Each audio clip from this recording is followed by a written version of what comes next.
Ici, Census 2. Voici les dernières nouvelles de la guerre au Moyen-Orient. À Téhéran, des images montrent des frappes aériennes. 10 provinces iraniennes subissent encore des attaques intensives.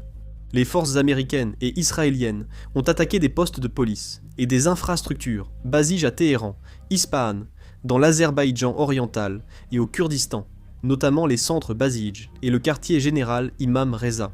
Le Basij est une organisation paramilitaire de défense civile et de contrôle social. Il y a également eu une attaque contre la banque SEPA, qui est la banque par laquelle l'Iran verse les salaires de ses soldats. Mais comme cette banque a été détruite, le paiement des salaires à l'armée iranienne est actuellement interrompu. À Beyrouth, une frappe aérienne israélienne a tué 7 personnes et blessé 21. Israël a détruit environ 30 bâtiments de groupes pro-iraniens et dit avoir visé le quartier général du Hezbollah et un dépôt d'armes au sud de la ville. Voici une image de l'espace aérien israélien montrant des missiles. Les médias israéliens ont rapporté que le Hezbollah a tiré plus de 850 roquettes en direction d'Israël depuis le 2 mars. Le Hezbollah a lancé plus de 100 roquettes la nuit dernière en direction de Haïfa et des régions du nord, menant ainsi la plus grande attaque jamais enregistrée.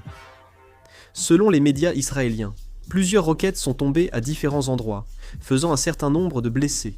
Images du dôme de fer interceptant des missiles iraniens. Une frappe aérienne américaine a visé des milices pro-iraniennes en Irak, causant d'importants dégâts. 3 explosions ont retenti sur la base américaine à Erbil. À Bahreïn, un incendie majeur a touché une installation pétrolière de Muharraq après une attaque de drones iraniens. À Dubaï, aux Émirats Arabes Unis, l'aéroport international a été visé par une attaque iranienne. Le ministère de la Défense émirati signale une hausse notable des attaques de missiles et de drones iraniens, ainsi qu'une attaque contre un navire. Un porte-conteneur a été touché par un projectile non identifié à 35 000 au nord de Jebel Ali, provoquant un incendie. L'équipage a évacué en sécurité, selon le ministère de la Défense de la République de Corée. Le ministère a indiqué qu'envoyer l'unité chez Honghae restait difficile tant que les risques dans le détroit d'Ormuz persistaient.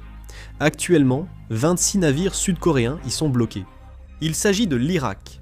L'autorité portuaire irakienne a annoncé qu'elle avait complètement suspendu toutes les opérations des terminaux pétroliers après l'attaque des navires par les forces iraniennes. Le ministère de l'Intérieur de Bahreïn a arrêté 4 citoyens pour espionnage, en lien avec les gardiens de la révolution iranien.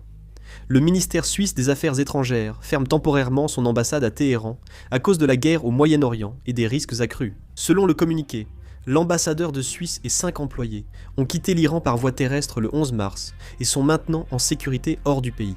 L'Union européenne a approuvé de nouvelles sanctions contre 19 responsables et organisations iraniens après le massacre lors de la répression de manifestations à Téhéran. Je publierai une vidéo dès que j'aurai de nouvelles informations. Merci. La vidéo s'arrête ici.